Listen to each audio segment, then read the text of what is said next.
በክርስትና እምነት አስተምህሮ ኢየሱስ ክርስቶስ ለዓለም የተሰጠበት የልደት በዓል በመሆኑ ገና የስጦታ በዓል ነው። ሰዎች ለሚወዷቸው ለጓደኞች፣ ለወላጆች፣ ለቅርቦቻቸው በዓሉን እንኳን አደረሳችሁ በማለት የተለያዩ ስጦታዎችን ይሰጣሉ።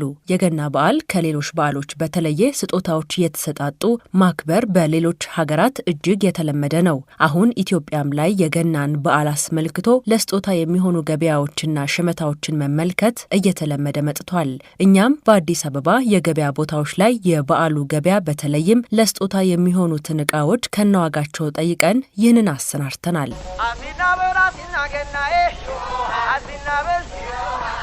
እንኳን አደረሳችሁ። በመጀመሪያ ለምጻይ ይባላለሁ። ብዙ እቃዎች ይዣለሁ።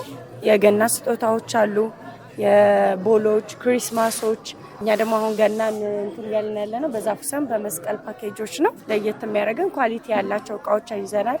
ስጦታ እቃዎች አሉ፣ ጥቅሶች አሉን፣ ሻማዎች፣ የተለያዩ ፓኬጆችን አዘጋጅተናል። እንደተለመደው የመጀመሪያው መስቀል ነው። በጣም ረጅም ዓመት ነን እዚህ ጋር ቦታችን መስቀል ነው ሰው የሚገዛው። ክሪስማስን ይተካል። ሙሉ ፓኬጅ ነው የምታረጊው። ስለዚህ መስቀላችን ነው የምንታወቀው። መስቀሉ ዲኮር ይደረጋል። ላይት አለው። ቦል የሚፈልግ ሰው በቦል እንትን ይላል። ሪባን የሚፈልግ ሰው በነጭና በቀይ ጨርቅ የሚፈልግ እንደ ፍላጎታቸው ፓኬጅ ይደረግላቸው። ከ6000 ብር ጀምሮ 5500 ብር አለ እንደሚፈልጉት ፓኬጅ። መስቀሉን ብቻ ወስዶ ደግሞ ዲኮሩ ቤት ያለው ዲኮሩን መስራት ይችላል ማለት ነው። ሜትር ከ50 ነው። አውስትራሊያ እንጨት ነው። 2008 ብዙ መስቀሎች አሉ። ይመጡና ኳሊቲውን የሚያግዘ ያስደዋል። ለሁሌም ለፋሲካም ስቅለትም ታረጊዋለሽ። ደግሞ ጸሎት ቤት ካለሽ ኮርነር ጋር በጣም ነው የሚያሳምረው። ብቻ ለአንዴ ተጠቅመሽ የምታስቀምጪው አይደለም። ቤት የጠባብ ነው ካልሽ ደግሞ በሚተሳሰሩ ስለሆነ ተፈታተው ይቀመጣሉ። እነዚህ በሰው ባዘዘው በፎቶ ይሰራላቸዋል። በየኪዳነ ምሕረት በግርግም በፈለጉት በእነ እስጢፋኖስ ባዘዙት ይሰራላቸዋል። እነሱ ከ2000 ብር ጀምሮ ቦሎች 10 የሚይዛል 12 ልክ ከ10 ነው ትንሹ 12 አለ 32 22 ልክ እንደየፓኬጃቸው ይለያያል ዋጋቸው። ትንሹ ዋጋችን አሁን 1003 ነው ቦል ላይ ማለት ነው። ትናንሽ ደግሞ የሚቀመጡ አሉ እነዚህ ላስቲክ የሚሉት እነሱ ደግሞ ከ300 ብር ጀምሮ ይገኛሉ። 10 ሜትር 600 ብር። ከዛ ኤልዲ 30 ሜትር 20 ሜትር እንደየፍላጎቱ ይቀጥላል። አሁን ምን ተለመደ መሰለሽ በመስሪያ ቤት በትምህርት ቤት ላይ የግሩፕ የስጦታ እጣ ተወጣጥተው የሚገዙ እነሱ በስተዋል። እነሱ ሲመጡ ፓኬጆችን ይወስዳሉ። ቀለል ማለት አሁን ለሴት ለወንድ ብለሽ የምትጨነቂበት የለም። አሁን ይሄ በትንሹ ትንሽ ብር ነው አፎርደብል የምታረጊው ማለት ነው። 400 ብር ነው። ከዛ ግን ግርግዳሽን ማለት አያስፈልግሽም። ልጣሽ ነው የምትለጥፊው። ግርግዳሽን አትመቹም። ስለዚህ ለማንኛውም ሰው ይሆናል። እዚህ ስጦታ የሚገዛው ይበዛል። በዛ ላይ ደግሞ አሁን በጣም ልጆች ያሏቸው ደግሞ ክሪስማስ መግዛት ያው ልጆችን ስለሚያስደስት ግዴታ ክሪስማስ ትገዣለሽ። የያዝነው የበዓል እቃዎች የክሪስማስ እቃዎችን በሃይማኖታዊ ስርዓቱ መንገድ እንዲሁም ደግሞ የውጭ አውሮፓውያን የሚያከብሩበትን መንገድ በሁለቱንም ሰው ስለሚፈልግ አማርጦ እንዲወስድ ሁለቱንም ይዘናል። እኔ ብዙ አሁን በዚህ ዓመት ያስተዋልኩት ልጆች ለእናቶቻቸው ስጦታ ሲሰጡ ዛፍ ገዝተው ሲሰጡ አይቻልም። ኢቨን ሲላቀሱም አይቻልም። በስጦታ መንገድ ማለት ነው። እሱ እንደዚህ አይነት ነገር አለ። በተረፈ ደግሞ ሞል፣ ሆቴሎች እና ባንኮች ይወስዳሉ። ግን ገዢው ግን ይሄ የቤት ተጠቃሚው ግን እየቀዘቀዘ ነው። በጣም ከኑሮ ውድነቱም አኳያ ይመስለኛል በጣም ቀዝቅዟል። ያው ሞሎቹ እነሱ ናቸው እየገዙ ያሉት። በተረፈ አሁን ያልኩሽ የስጦታ 2-3 ሰዎች ስጦታ ሲሰጣጡ አይተናል። ግርግም 2000 ብር አለ። ግርግም ትንሹ 2000 ብር ነው። ትልቁ 5000 ብር ነው። 5000 ብር ይሄ ነው። ይሄኛው ነው። ያምራል። የሚያማምሩ ናቸው። ያው ዛፍን በተመለከተ ደግሞ ቴብል ላይ የምትቀመጥ ጀምሮ አለ። ዛጋ አለች ቴብል ላይ የተቀመጠው እሱ 2500 ብር ነው። ከዛ ጀምሮ ትልቁ ድረስ ደግሞ 100,000 ብር። ትልቁ 100,000 ብር ነው ለሞል ማለት ነው። እነዛ 100,000 ብር ናቸው። በመሃል 5,000 ብር አለ፣ 6,000 ብር አለ፣ 8,000 ብር አለ፣ 15,000 ብር አለ፣ 20,000 ብር አለ፣ 40 እያለ 100 ይደርሳል ማለት ነው። ለዚህ ነው ቦልም በተመለከተ ቦል ደግሞ ከ1,000 ብር ጀምሮ አለ። ከ1,000 ብር እስከ 10,000 ብር። ላይት ከ600 ብር ጀምሮ እዚህ ጋር እንደተሰቀሉት እስከ 10,000 ብር አለ። ላይትም ማለት ነው 600 ብር ትንሹ ነው። ከሱ ጀምሮ እስከ 10,000 ብር ድረስ አለ። ላይቶቹ ምን አይነት መሰለሽ ከእንጨት የተሰራ አለ። ከእንጨት የተቀረጸ የዛፍ ምስል የያዘ ቦል የተንጠለጠለበት ግን ደግሞ እንትኑ ክሪስማሱ ሲያልቅ ለሌላ ነገር መሆን የሚችል ሻማ ማብሪያ ነገር ተደርጎ የበለጠ ቤት ውበት የሚሰጥ እንጨት ከእንጨት ጋር ደግሞ የተለየ እንትን ስላለን እኛ እሱ ደስ የሚል አዲስ ነገር አለ። እሱን አሳይሻለሁ። አሁን ይሄን ምንድነው የምናደርገው እኛ ከ100 ሺህ ብር በላይ ለሚገዙ ከስተመሮቻችን እንደ ጊፍት እንሰጣቸዋለን። ውስጡ ቸኮሌት አለው፣ ሽቶ አለው፣ እንደዚህ አይነት ፓኬጅ የሆነ ነገር አለ። አሁን 100 ሺህ ብር እና ከዛ በላይ ሲገዙ ከስተመር አንድ ዛፍ 100 ሺህ ብር ሲገዛ ቦል ምናምን ሲጨምር 100 ምናምን 150 ምናምን ይደርሳል። የዛ ላይ እንደ ጊፍት እንሰጣቸዋለን። የምንይዘው ያው ሆም ዲኮር ነው። ግሎ ሆም ዲኮር እንባላለን። ዲኮር ማድረጊያዎች ናቸው።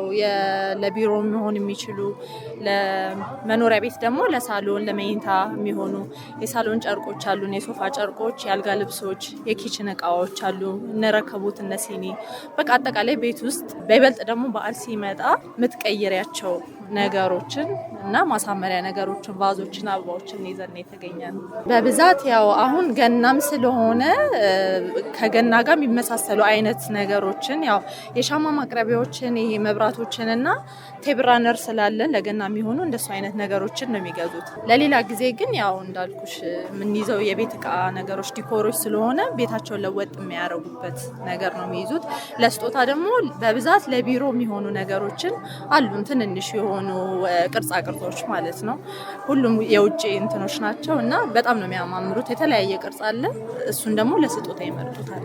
በባትሪ የሚሰሩ ሻማዎችም አሉን። ትክክለኛውም ሻማ አለ። ዋጋ ከ200 አንስቶ ከፍ ይላል እስከ 10 ቤትም የሚደርሱ ትልልቅ ባዞችም ስላሉ የሶፋ እንትኖችም ስላሉ እስከዛ የሚደርስ ዋጋ ነው ያለን። ያው የሁሉንም አቅም ያማክላል ብለን ያልነውን እቃዎች ነው ያዘን።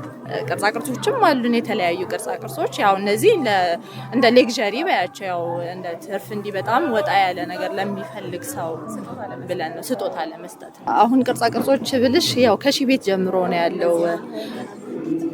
እነሱ ከሺህ ቤት ጀምሮ ናቸው ያሉት። 1000 ቤትም ያሉ እቃዎች አሉ፣ 2000 ቤትም ከእንደዛ ጀምሮ አሉ። ለጊፍት የሚሆኑ በሴራሚክ ፒውር ሴራሚክ ምናምን ነው የሚሰሩት እና በጣም አሪፍ ስለሆኑ ወጣ ያሉም ስለሆኑ ከእንዲህ አይነት ዋጋ ጀምሮ ይገኛሉ። ባለው በእቃው ኳሊቲ ዋጋውም ያው የተለያየ ነው የሚሆነው።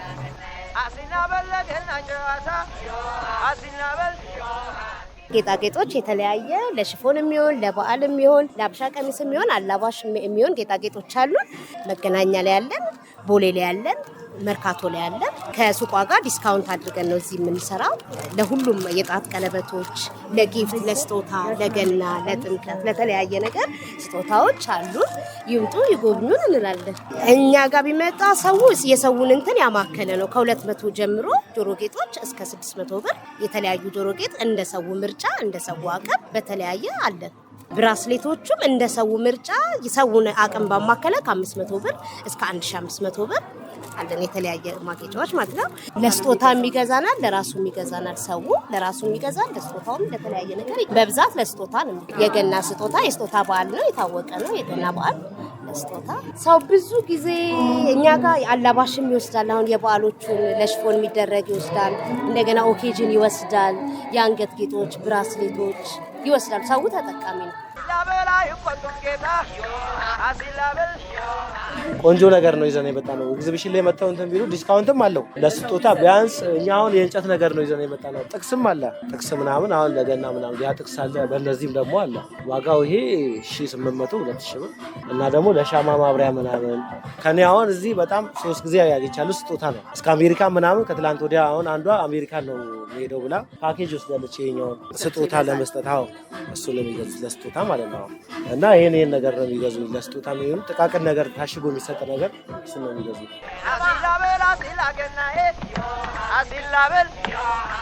ቸኮሌት ምናምን ነገር ለውዝ ቅቤ ፋብሪካ ነው። ፋብሪካው ዳምቶ ለኛ ነው የሚሰጠን። ፋብሪካው ሰጠነ ማገጣ በራሱ አብረ ኮሚሽን አለው። በዋጋው ነው የሚሸጠው ለውዝ ቅቤ ማለት ነው። እቺኛዋ 500 ብር ነች። 1 ኪሎ ግራም ነች። በመጠኗ ትንሿ አለች። ቻው ምሳሌ ሱቅ ወደ ሱቅ ስትገቢ ደግሞ 200 ብር ነው፣ 250 ብር ነው። 200 ብር እኛ ጋር የሚሸጠው በጣም አስተያየት ነው። ተመጣጣኝ ነው። መልጥ ደግሞ ለሰውም እንደ አቅሙ ነው የተዘጋጀው። የተለያየ አይነት አለ። በእንደ አቅሙ ነው የሚወስደው። ከ1100 ብር እስከ 200 እስከ 300 ብር ድረስ አለ። እሽግ ነው እሽጎች አሉ ማለት ነው። ቸኮሌት፣ ከረሜላ ሁሉም አይነት አንድ ወጥ ነው ማለት እንዳለ ይገዛ ግዴታ ነው። ያ ነገርና ክሪስማስ ስለሚያደርግ ደግሞ ግዴታ ይፈልገዋል። ልጅ አለ ልጅ ይፈልጋል ምን ይፈልጋል ግዴታ ነው። አንዳንዴ ወጥ አለ ነገር ስለሚፈልግ ደግሞ ግዴታ ነው። ገበያው ምን ማለት በጣም ተመስገን ከዚህ በኋላ ይሻላል ገምታለን። ብትንም አለ ችርቻሮም አለ ከፈለግሽ እስከ 10 ብር 20 ብር ይሸጥልሻል እንደ አቅሙ ማለት ነው። አለስጦታ ይገዛል ለቤት ይገዛል እንደ ሁኔታ ነው። ማጠቀሪያው የሚፈልገው ከሚክስ ከሁሉም አይነት ይገዛል። አንድ ሁለት ሶስት የሚፈልገው አይነት አዳብሎ ሙሉ ባይገዛ እንኳን ግማሹ ተካፍሎለት ይገዛል።